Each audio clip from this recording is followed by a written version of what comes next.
berbagai macam jenis keputusan. Agar dapat beroperasi, perusahaan harus berurusan dengan banyak potongan-potongan. Informasi yang berbeda tentang supplier, customer, karyawan, invoice, dan juga pembayaran, dan tentu saja tentang produk dan layanan mereka. Mereka harus mengatur aktivitas kerja yang menggunakan informasi ini untuk beroperasi secara efisien dan meningkatkan kinerja keseluruhan perusahaan. Sistem informasi memungkinkan perusahaan untuk mengelola semua informasi mereka, membuat keputusan yang lebih baik, dan meningkatkan pelaksanaan proses bisnis mereka. Poin yang kedua adalah jenis-jenis keputusan. Di poin jenis-jenis keputusan ini ada 3 jenis-jenis keputusan. Yang pertama adalah structured decision, melibatkan masalah rutin dan berulang di mana ada solusi standar. Dan yang kedua adalah unstructured decision, adalah keputusan yang membutuhkan penilaian, evaluasi, dan wawasan untuk memecahkan masalah. Setiap keputusan ini adalah novel, penting dan tidak rutin, dan tidak ada prosedur yang dapat diterapkan. Dan yang ketiga adalah semi-structured decision. Sebagian besar keputusan bisnis bersifat semi-terstruktur yang membutuhkan kombinasi antara prosedur, solusi standar, dan penilaian individu. Adalah proses pengambilan keputusan.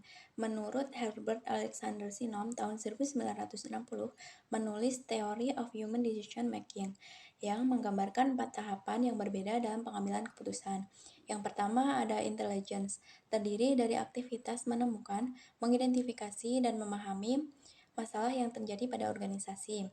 Yang kedua ada design, mengidentifikasi berbagai solusi yang mungkin. Yang ketiga ada choice, memilih satu opsi dari beberapa pilihan solusi yang ada.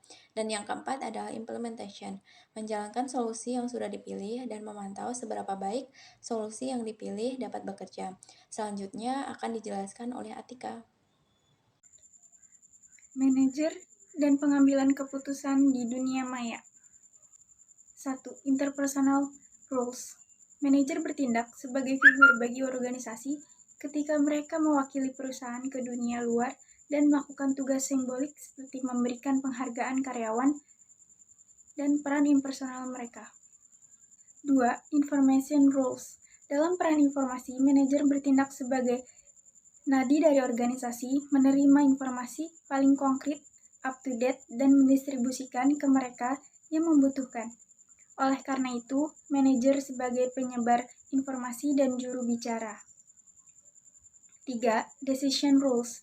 Dalam peran decision, bertindak sebagai pengusaha dengan memulai jenis baru dan kegiatan, menangani gangguan-gangguan yang timbul dalam organisasi, mengalokasikan sumber daya untuk anggota staf yang membutuhkan dan menegosiasikan konflik dan mediasi antara kelompok-kelompok yang saling bertentangan. Mengapa sistem informasi tidak selalu berdampak positif? Yang pertama, informasi quality. Keputusan yang berkualitas memerlukan informasi pendukung yang juga berkualitas. Jika output dari SIP berkualitas rendah, maka pengambilan keputusan yang baik akan susah dilakukan. Yang kedua, manajemen filters. Manajemen bersifat selektif, fokus pada beberapa jenis masalah dan solusi, dan memiliki berbagai bias untuk menolak informasi yang tidak sesuai dengan pemahaman dan tujuan mereka.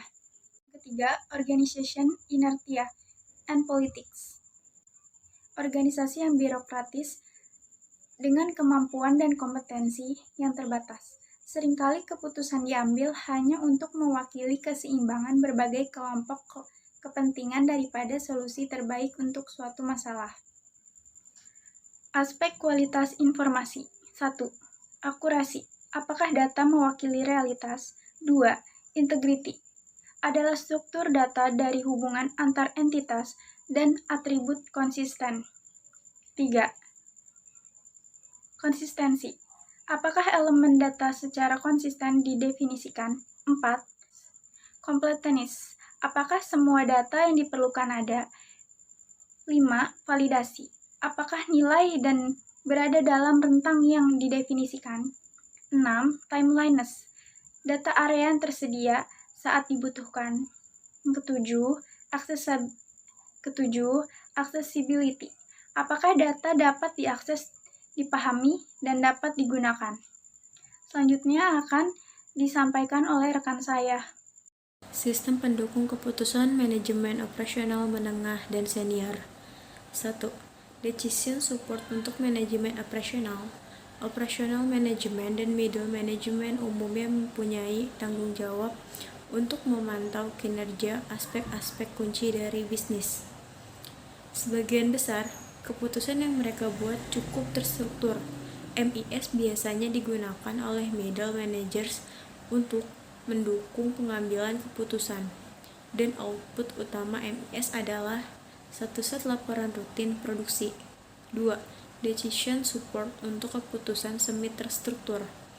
Beberapa manajer, super-user, dan analis bisnis menggunakan analisa dan model yang lebih canggih untuk menemukan pola dalam data, untuk model skenario bisnis alternatif, atau untuk menguji hipotesis tertentu. Decision Support System atau DSS adalah platform B yang tepat untuk kategori pengguna ini, dengan kemampuan untuk mendukung pengambilan keputusan semi terstruktur. What if analysis atau multidimensional data analysis dan OLAP sebagai salah satu teknologi utama BI. Pivot table pada spreadsheet juga mempunyai fitur serupa untuk analisis multidimensi, di mana manajer atau super user dan analisis menggunakannya untuk mendukung pengambilan keputusan semi terstruktur. 3. Decision support untuk manajemen senior. Untuk membantu C-level, eksekutif manajer yang fokus pada informasi kinerja penting dapat menggunakannya.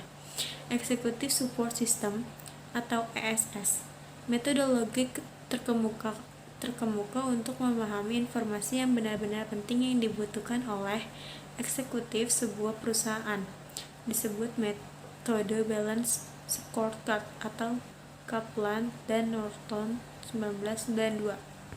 Balance Scorecard adalah kerangka kerja untuk mengoperasionalkan rencana strategis perusahaan dengan berfokus pada hasil yang terukur pada 4 dimensi kinerja perusahaan. Yang pertama ada finansial, yang kedua bisnis proses, yang ketiga customer, dan yang keempat learning and growth. Masing-masing dimensi mempunyai beberapa performance indicators. Pendukung keputusan untuk manajemen senior. Metodologi manajemen populer lain adalah Business Performance Management atau BPM. Awalnya BPM didefinisikan oleh sebuah kelompok industri pada tahun 2004 yang dipimpin oleh perusahaan yang sama yang menjual sistem enterprise dan database seperti Oracle, SAP, dan IBM. BPM berupaya secara sistematis untuk menerjemahkan strategi perusahaan menjadi target operasional. BPM menggunakan ide yang sama seperti Balance Scorecard tapi dengan strategi kuat. Setelah strategi dan target diidentifikasi, satu set KPI dikembangkan untuk mengukur kemajuan menuju target. Selanjutnya, Group Decision Support System atau GDSS.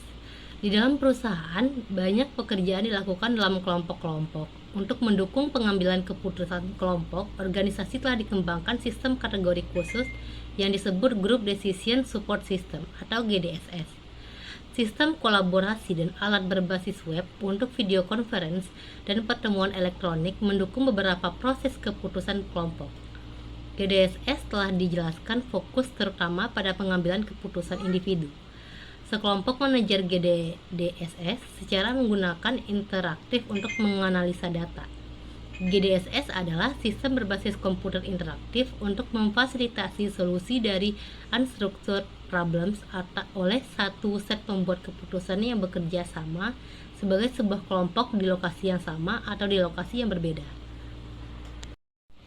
Kesimpulan, Sistem pendukung keputusan dirancang untuk membantu pengambilan keputusan yang lebih baik dan efektif menggunakan data, model, dan algoritma untuk menganalisis informasi yang ada dan memberikan rekomendasi atau solusi yang dapat digunakan oleh manajer atau pengambil keputusan.